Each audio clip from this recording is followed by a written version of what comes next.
मुख्यमंत्री नीतीश कुमार जी जलते हुए बिहार को छोड़कर अपने प्रधानमंत्री बनने के सपने को पूरा करने के लिए दरवाजे दरवाजे जा रहे हैं। दरवाजे पर आकर गोली सामने से मार देना ये अपने में दर्शाता है कि अपराधियों के मन से भय खौफ पूरी तरीके से निकल चुका है। शासन प्रशासन का संरक्षण इन लोगों को मिलता है, अपराधियों को नहीं। तो संभव है दिन दहाड़े इस तरीके से खुलेआम घटनाओं को अंजाम दे देना।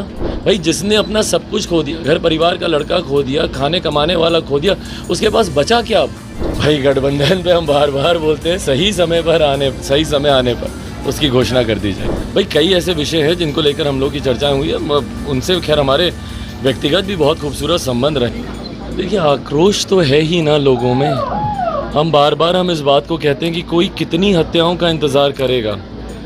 मुख्यमंत्री नीतीश कुमार जी जलते हुए बिहार को छोड़कर अपने प्रधानमंत्री बनने के सपने को पूरा करने के लिए दरवाजे दरवाजे जा रहे हैं, और उनके पास इतनी फुर्सत नहीं है कि अपने ही बिहार के दरवाजे पर जाएं। बिहार के लोग जिनकी हत्याएं आए दिन हो रही हैं, ऐसे में कल की जो घटनाएं, और कल की घटनाओं की मैं बात करूं, एक घटना की बात नहीं कर रहा, कल अलग अलग जिलों में कई ऐसी हत्याएं हुई हैं, और यकीनन उसमें जिस तरीके से राकेश की भी हत्या वहाँ पे की गई है, दरवाजे पर आकर गोली सामने से मार देना ये अपने में दर्शाता है कि अपराधियों के मन से भय खौफ पूरी तरीके से निकल चुका है। और उसका कारण भी है भैया, शासन प्रशासन का संरक्षण इन लोगों को मिलता है, अपराधियों को नहीं। तो संभव है दिन दहाड़े इस तरीके से खुलेआम घटनाओं को अंजाम दे देना।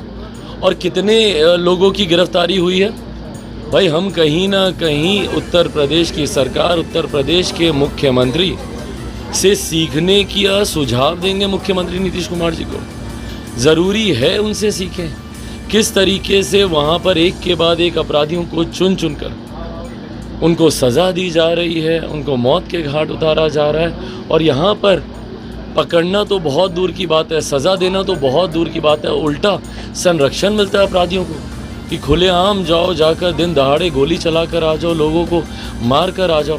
ये अपने में दर्शाता है, हम जो बार बार बोलते हैं भाई कि अब बिहार संभलने वाला नहीं। और ये आक्रोश इसी बात को लेकर आक्रोश है ना भाई। जिसने अपना सब कुछ खो दिया, घर परिवार का लड़का खो दिया, खाने कमाने वाला खो दिया, उसके पास बचा क्या अब?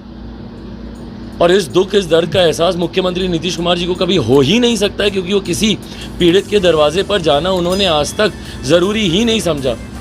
कभी जाते किसी महिला के दो आंसू पोंछते तो उनको समझ में आता कि उस परिवार पे क्या बीत रही है। ऐसे में मुख्यमंत्री जी से अब बिहार संभलने वाला नहीं है। इसीलिए बिहार में बार बार जो हम लोग मांग करते हैं कि अब राष्ट्रपति शासन लागू करना चाहिए, इन्हीं कारणों से। कितनी हत्याओं का भैया कोई इंतजार करेगा मुख्यमंत्री की नींद से जागने के लिए?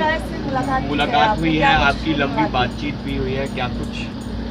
भाई कई ऐसे विषय हैं जिनको लेकर हम लोग की चर्चाएं हुई है, उनसे खैर हमारे व्यक्तिगत भी बहुत खूबसूरत संबंध रहे हैं। मेरे पिता के साथी सहयोगी के तौर पर वो रहे हैं। तो कई विषय हैं जिनको लेकर कल हम लोग की मुलाकात हुई, चर्चा हुई। लगता है कि जल्द ही चिराग पासवान एनडीए में फिर से? भाई गठबंधन पे हम बार बार बोलते हैं सही समय आने पर उसकी घोषणा कर दी जाए। एक आखिरी सवाल, कल मुख्यमंत्री नीतीश कुमार दिल्ली से पटना लौटे, उनका कहना है कि ज़्यादा से ज़्यादा विपक्ष की पार्टियाँ एकजुट होगी अब। हाँ, उनकी चिंता बस वही है कि विपक्षी पार्टी कैसे एकजुट हो। यहाँ बिहार बिखर रहा है, वो उनकी चिंता नहीं है। बिहारी बिखर रहे हैं, वो इनकी चिंता नहीं है।